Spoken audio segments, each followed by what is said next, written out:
Good evening, afternoon, friends of love and the scriptures.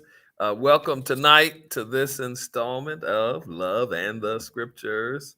You know what the deal is. I'm checking, making sure these other social media sites are um, where they're supposed to be and that they are presenting and recording and going live and all of those things. All the things. uh, so that's what we're up to. We're glad to have you tonight to be thought partners and conversation partners. Things are going to be a little bit tricky tonight because um, my device that I do Instagram from, broadcast Instagram from, I'm actually going to need it for some notes um, for our show tonight. And that's going to be tricky. And I know some of y'all saying you should have done this already before showtime.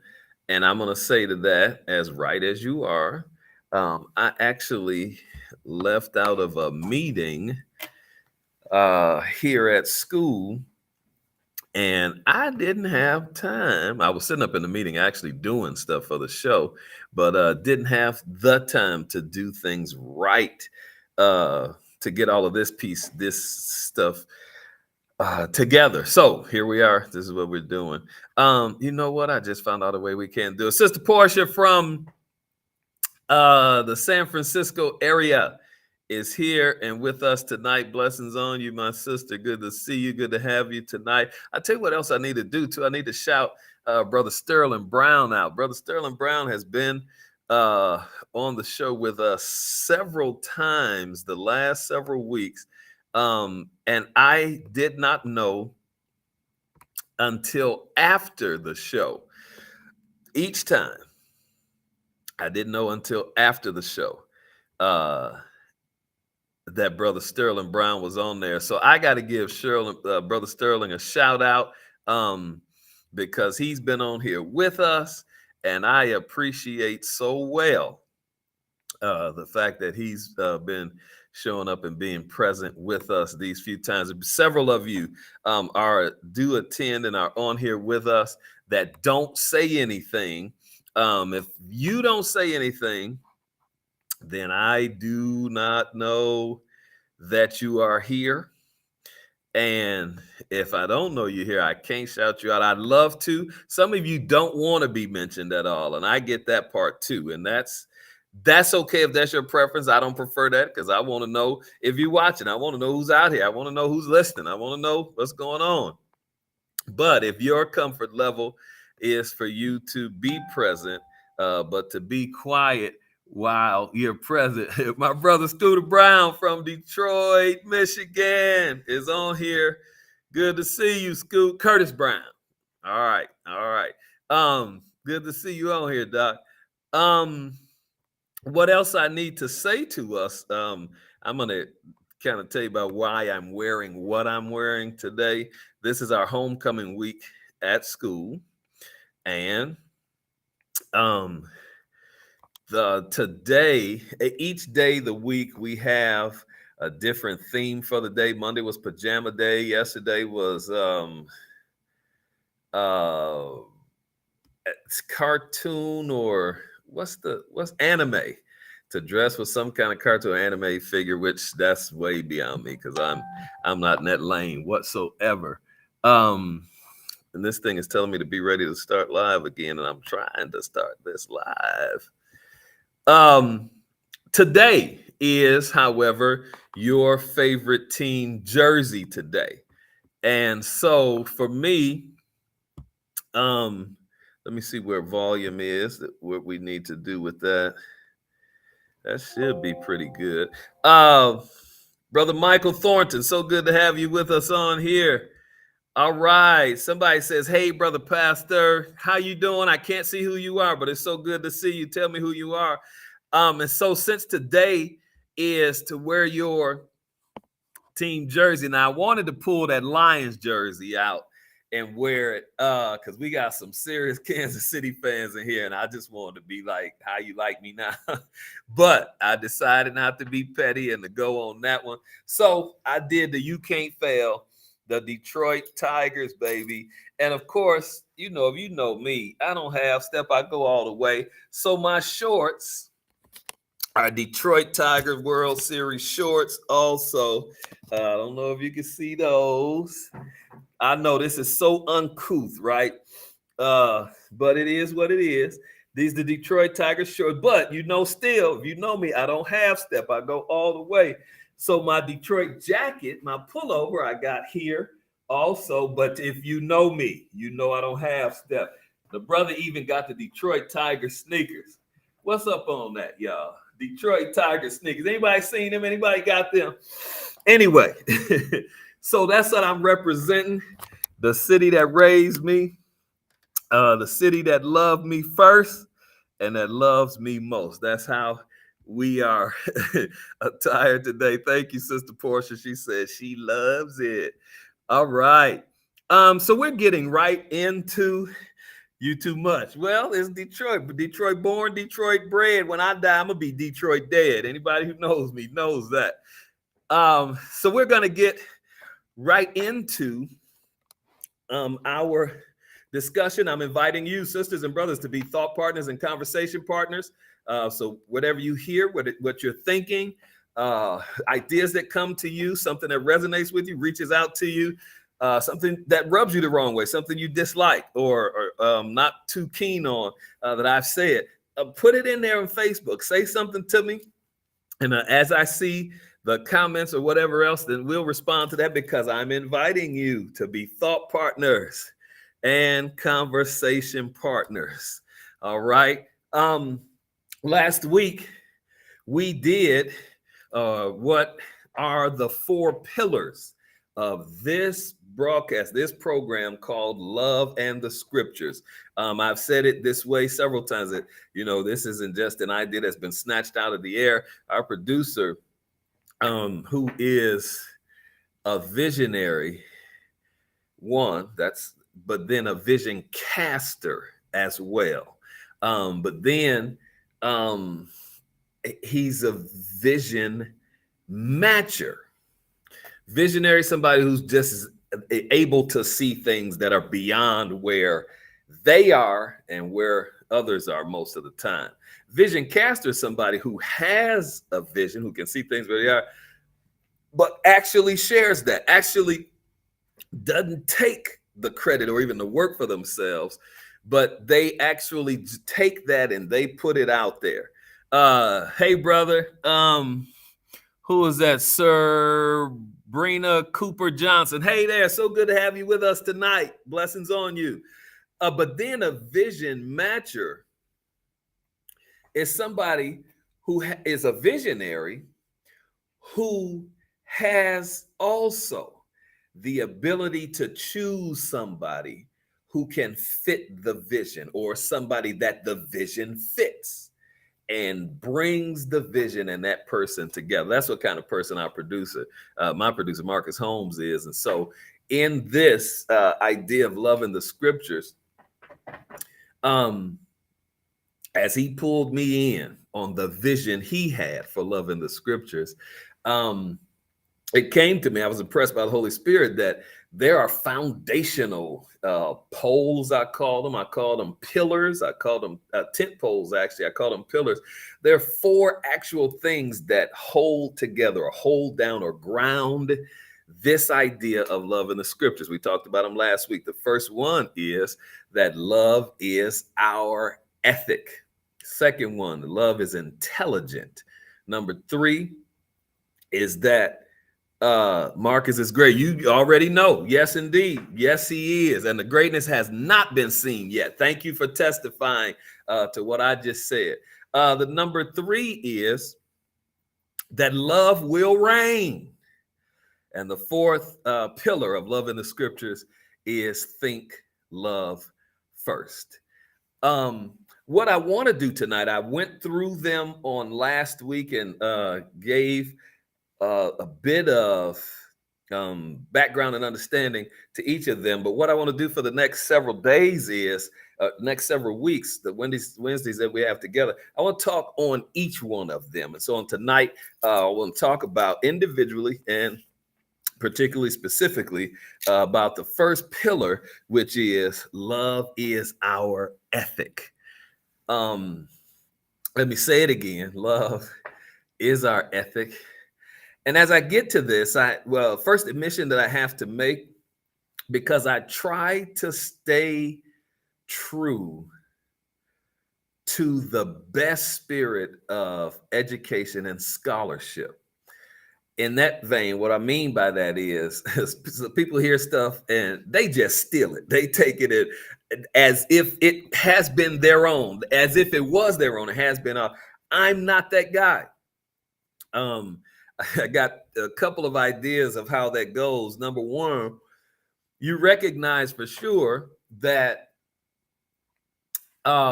you have to give credit to people for their intellectual property. And so one of the ideas that I have is this. Number one is that if you've said something I've liked, if I got something from you that I like, the standard rule used to be, after you've used it 3 times, giving credit to whoever, then you can use it on your own without any reference to anybody else. And so I've traveled in that sphere for a long while. Second idea that I use when it comes to other people's ideas and thoughts and intellectual property is this. I go by the copyright of the spirit. And what is that? You know, the copyright of the land is that you can't reproduce, you cannot use, you cannot take somebody else's stuff without consent from the person. That's the copyright of the land. The copyright of the spirit is this. You just have to copy it right. So if they said it, if you've heard it somewhere and you're going to use it, you just copy it right if you're going to copy it. And so there's a degree to which I'm there as well. But very seriously, I think it's Francis Bacon who said this, that he who never reads will never be read. He who never quotes will never be quoted. And he who never uses the thoughts of another man's brains proves that he has no brains of his own. And that comes with the reality of knowing that, I've heard this statistic probably when I was high school, maybe a little after that, I was in college, less than 1/2 of 1% that we ever think is original. So that in all of the time that people have lived, in our lifetime, 99 and a half, no, it's more than that, 99 and whatever that math is. I'm a social studies teacher. I teach history. I don't teach math. But whatever that 99.5% more that we think, somebody at some time in human history has already thought it before. So that our own, I used this term earlier, intellectual property, what our mind has produced as its own and is unique. Brother Sterling, I shouted you out earlier in the show. I said to them that you've been on with us the last 3 or 4 shows, and I didn't see you until after I'd gotten off the air, but I told them you've been on here. I told them I needed to shout you out. Sterling Brown, fantastic barber in Detroit, Michigan. So good to have you on here, brother. So that less than 1/2 of 1/2% of what we have as our own brainchild, our own intellectual property, that's the measurement of what we produce as unique and original. So having said that, all of that to say this, that the idea, the concept, love is our ethic, is what I heard from my systematic theology professor at William Tyndale College way back 1987. Carlos Lisi's, Clifford Lisi's is his name. Goes by Carlos because he was a missionary to South American countries. Celebrated Bishop London's 50th pastor anniversary, New Jerusalem Temple. Bless God for Bishop London, longtime friend of our church. There in Detroit, longtime friend. Give him my congratulations, please, Brother Sterling. So Carlos Lisi's is who I first heard the only person I've ever heard make the statement, love is our ethic. And so as a young college student sitting under him in that systematic theology class, he makes the statement, and it struck me so deeply because for me, and this is me describing it 30 plus years later, almost 40 years later, that the quality and the quantity of truth in the statement, I think, is what made the impact on me, even though I have to admit, it took me decades to get a clearer understanding of what the statement meant. Love is our ethic. I knew all the words. I knew what the words meant themselves. But in the way that Carlos Lisi's put those ideas together, love is our ethic, it took me a long time to understand the essence of what he was talking about. But I never got past. It never left me. It stayed in me until this moment when this show came together, Love and the Scriptures, and that statement, love is our ethic. And of course, I've used it enough times between 1987, 88, and now that, and given credit enough, and I'm even giving credit to Cliff Lisi's now, but I've done that enough to own it as my own because I've used it as my own. The Spirit brought that to me as one of the pillars, one of the foundation stones that Love in the Scriptures is built on. The principle, the idea, the directive. Love is our ethic. Kind of talked about this last time. In a sense, our beliefs are what is the bottom level of the development of our human civility. Civilization just means living peacefully. I hear Dr. John Henry Clarke in my ears. It says it just means civility. To be civil just means to be peaceful. John Henry Clarke says, and no person has ever taken civilization to any other people in the world. No people has ever taken civilization to any other people. That's what John Henry Clarke said, because everybody, every people group knows how to live peacefully among themselves. He's blasting this idea of Western civilization. It's going way off and something else. But he's blasting this notion that Western civilization, that the European takes civilization to the third world, to Africa and to Asia and to other parts of the world. Nonsense. Because our belief system is what develops what is a civil, what is the condition of being civilization among us. Our beliefs are first.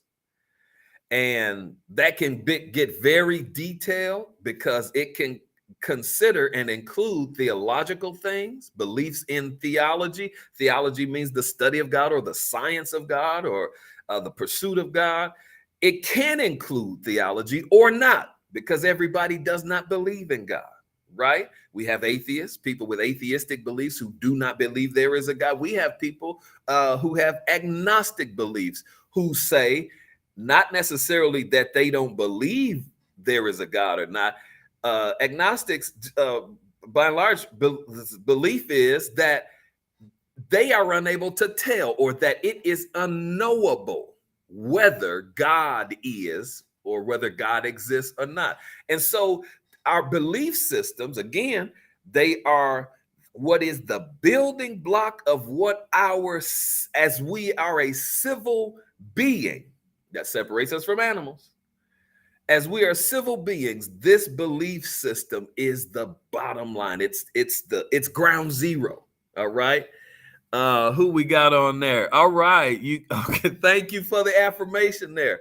But on top of our beliefs, when we have settled what our beliefs are, and even when we haven't, because you know what I've found as I have become older, that more people don't know what they believe than there are people who do know what they believe. Because people don't really take the time to sit and think through, to take the time and sit and work through what they really believe. So many times, a couple of things happen. One, foundationally for our lives, we have what are called embedded beliefs, which means that whatever the social context that we were raised in, whatever the belief system of that social context, family is generally what we call it, then those beliefs become embedded in us because of our exposure to and relationship with those around us. And then related to that, most people's beliefs are borrowed beliefs. They've heard someone talk about beliefs and they adopt that as their own. Or there is a discussion, or it's not that they for themselves have thought through and decided that this is what I believe, this is how I believe, this is why I believe. They've heard others' beliefs, not tested them, not tried them, were impressed, liked what they heard, and have adopted and taken the beliefs for themselves. Have not done the work, sisters and brothers. And let me just take this time to say to us, what makes us whole, what makes us balanced, what makes us mature, what makes us developed as an adult person is when we take the time to think for ourselves, to decide for ourselves what we are going to believe for ourselves. And belief, let me say it again, is ground zero. On top of our beliefs, or what informs or influences our belief, comes our morals. All right. What kind of morality you have, the sense of righteousness or right or wrongness, let me just say it that way, comes out of what belief system you have designed and developed for yourself.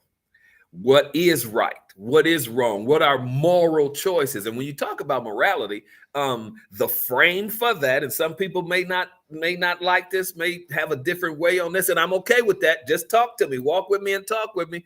Thought partners and conversation partners. That's what I'm asking for. But what we, in terms of my worldview, I told you I have a biblical worldview. That's where I come from with what I understand life to be, how I understand my position and place in the world. It's a biblical worldview. In that worldview, what we have as morality is shaped by the way God has created us. We'll have one of the first stories in the scriptures to be about man eating of the tree of the knowledge of good and evil. Okay, I got a line on that will really be interesting, I think, to some of y'all. But that idea of what is right and wrong, what is good and what is evil, that is informed by being created by listen to this, good God. Because God is good. As God creates, according to Genesis chapter 1, everything God creates on those 6 days of creation, God says it is good. And so the idea of humans having a sense of morality is because of the way God, and because of being created by a God who is good. And so beliefs then are the foundation of that. Do I believe in God? What do I believe about God? Don't I believe in God? Why don't I believe in God? There are beliefs, and then there's morality that comes on top of that. And out of our morality, we build a standard, or we build a measure, or there for us is a metric, or a barometer, a sense of determining how we execute the moral belief of right and wrong, good and evil that we have. That is our ethics. How our morals are lived out is our ethics. All right. And the pillar for us, for the first one, for loving the scriptures, is that love is our ethic. So that the basis of how I act towards anybody, the basis of how I treat anybody, the basis of how I live in society is on the ethical foundation of love.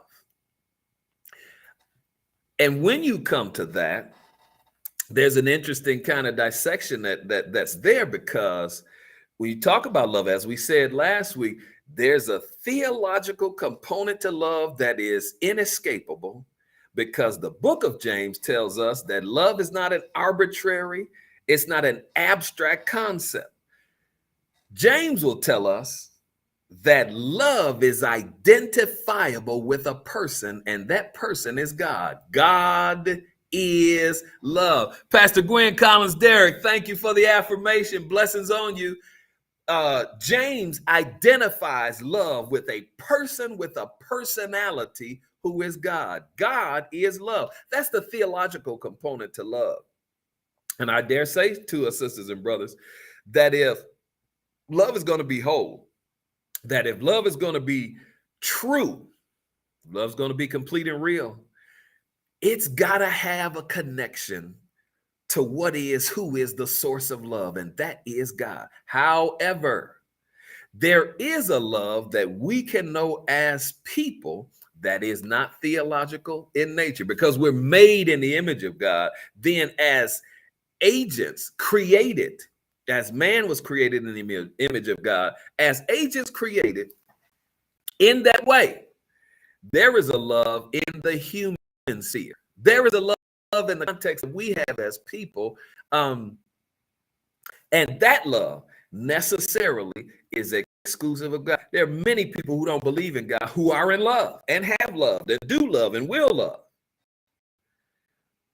But when you talk about love as an ethic, when I talk about love as our ethic, what governs the whole idea and concept is the biblical worldview that God created us and that God is love.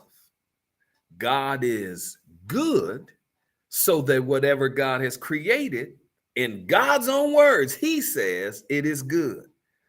And so then, love as our ethic has to do with the fact that out of the belief system that we have that forms our moral center, we act from that place.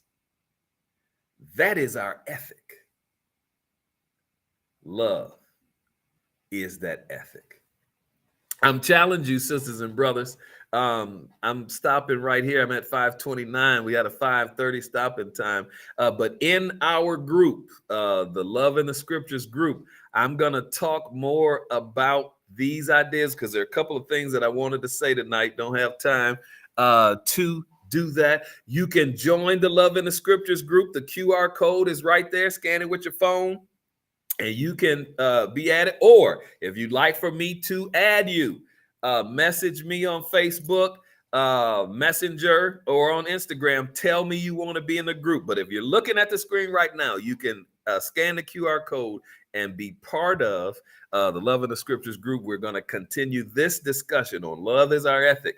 I'm going to put some prompts in there for us to talk about further. God bless you tonight. Thank you so much for being with us, one and all, and everybody joining from everywhere you are. I love it. Prepare.